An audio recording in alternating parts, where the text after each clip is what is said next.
আসসালামু আলাইকুম এভরিওয়ান। সেলাই কাজে যারা আগ্রহী এবং সেলাই কাজে যারা একেবারেই নতুন তাদের জন্য আজকের এই ভিডিও।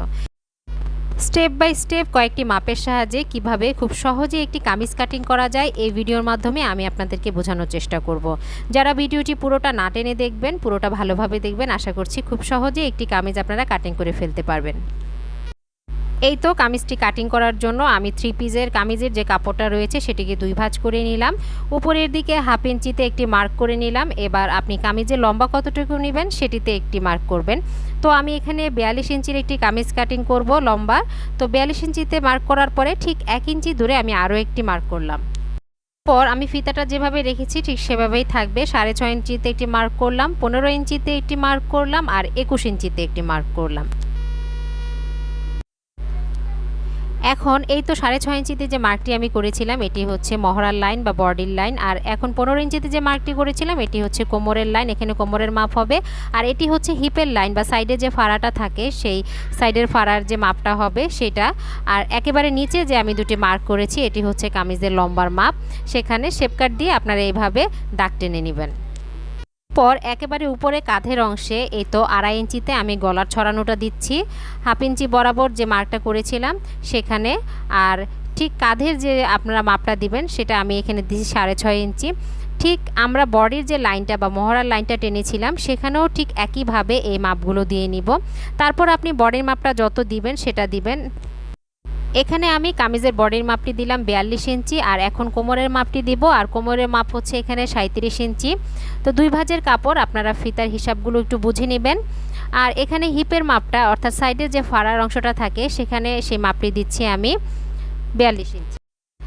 এখন কামিজের নিচে যে ঘেরের মাপটা সেটা দিচ্ছি আমি। তো আমি এখানে কামিজের ঘেরের মাপটা দিচ্ছি 27 ইঞ্চি। এটা যার যার ইচ্ছা অনুযায়ী আপনারা দিতে পারেন, যে যেরকম দিতে চান। তো 27 ইঞ্চি দেওয়ার পরে এখন আমি যে মার্কগুলো করেছিলাম এগুলো এভাবে শেপ কাট বা স্কেল দিয়ে আপনারা দাগ টেনে নেবেন। এরপর এই তো শেপ কাটটা আপনারা বডির সাইডে ঠিক এভাবে ধরবেন, এভাবে শেপ কাট দিয়ে শেপ করে আপনারা যদি কামিজ কাটিং করেন তাহলে কামিজের শেপটা খুব ভালো হবে।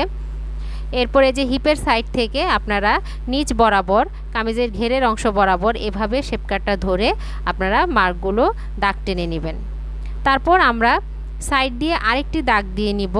আমরা সাইডে যে দাগটা দিচ্ছি এটি হচ্ছে এই দাগের মধ্যে আমরা কাটিং করব, আর ভিতরে যে দাগগুলো আমরা দিয়েছিলাম শেপ কাট দিয়ে যে মার্কগুলো করেছিলাম সেখানে হচ্ছে আমরা সেলাই করব। তারপর ঠিক মোহরার এই অংশে এরকমভাবে একটু রাউন্ড শেপ দিয়ে নেবেন। আর এভাবেই কিন্তু আমাদের পুরো কামিজটাতে মার্ক করা হয়ে গিয়েছে। এখন খুব সাবধানে আপনারা যারা নতুন আছেন তারা একটু দেখে নেবেন কিভাবে আমি কামিজটি কাটিং করছি।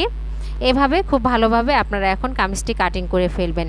বাইরের যে দাগটি দিয়েছিলাম আমরা এই দাগের মধ্যে আমরা কামিজটি কাটিং করব। এই দাগটি আপনারা ঠিক 1 ইঞ্চি অথবা 1.5 ইঞ্চি দূরে দিতে পারেন।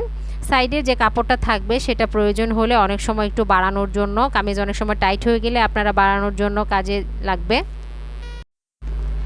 কামিজটি কাটিং করার পর এই যে সাইডের বাড়তি কাপড়গুলো আমরা সরিয়ে ফেলব।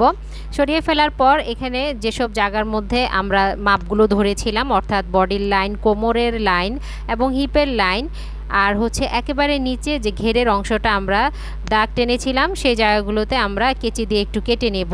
ওই জায়গাগুলোতে আমরা যখন সেলাই করব তখন ফিতা ধরে মাপটা ভালোভাবে ধরে আমরা সেলাই করব। এরপর কামিজের এখানে যে 2টি পার্ট রয়েছে অর্থাৎ পেছন পার্ট এবং সামনের পার্ট, এখানে কিন্তু কামিজের 2টি পার্ট রয়েছে। তো একটি পার্টকে আমরা খুলে নিব। খুলে নেওয়ার পর ভিতরে যে পার্টটি রয়েছে অর্থাৎ এই পার্টটিকে আমরা পেছন পার্ট ধরে আমরা পিছনের গলাটা কাটিং করে ফেলছি। গলাটা 2, 3 বা 3.5 যার যেরকম ইচ্ছা সেরকম দিয়ে আপনারা কাটিং করতে পারেন। তো আমি এখানে 3, 3.5 ইঞ্চি পিছনের গলাটা দিয়ে যেভাবে রাউন্ড শেপ দিয়ে কাটিং করে ফেললাম। তো আমাদের পিছনের গলাটা কাটিং করা হয়ে গিয়েছে। এখন পিছনের গলা যখন কাটিং করা হয়ে গিয়েছে আমরা পেছন পার্টটা এভাবে একটু সরিয়ে নিব। এখন আমরা সামনের পার্টের গলাটি কাটিং করব। তো আমরা যেই পার্টে মার্ক করেছিলাম, দাগ দিয়েছিলাম কামিজটি কাটিং করার জন্য, এই পার্টটাকে আমরা সামনের পার্ট ধরে নিচ্ছি। এখন সামনের পার্টের গলাটি কাটিং করার জন্য এই তো আপনারা যার যার ইচ্ছে অনুযায়ী গলার মাপটা দিতে পারেন। তো এখানে আমি 5.5 ইঞ্চি পরিমাণ গলার মাপটা দিচ্ছি। আর এখানে ছড়ানোটা আপনারা দেখতেই পাচ্ছেন 2.5 ইঞ্চি পরিমাণ ছড়ানোটা হবে।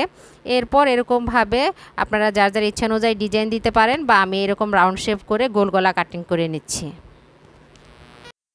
আমার ভিডিওগুলো যদি ভালো লেগে থাকে এবং আমার ভিডিও দ্বারা যদি কেউ কিছুটা হলেও উপকৃত হয়ে থাকেন, অবশ্যই আমার চ্যানেলটি সাবস্ক্রাইব করে পাশে থাকবেন এবং সাবস্ক্রাইব করার পর পাশে থাকার বেল আইকনটি প্রেস করে দিবেন, তাহলে অন্য যে কোনো ভিডিও নোটিফিকেশন আপনারা পেয়ে যাবেন।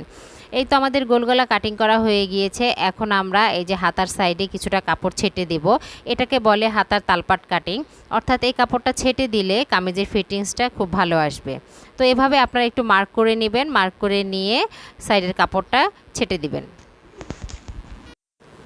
আর আরেকটা বিষয় আপনারা খেয়াল রাখবেন, আপনারা যখন কামিজ কাটিং করবেন বা যে কোনো কাপড় কাটিং করবেন, যেই সাইড থেকে কাটিং করবেন অর্থাৎ বন্ধ সাইড থেকে কাপড়টি কাটিং করবেন আর খোলা সাইডটি থাকবে আপনি যে পাশ থেকে কাটিং করছেন ঠিক তার বিপরীত দিকে।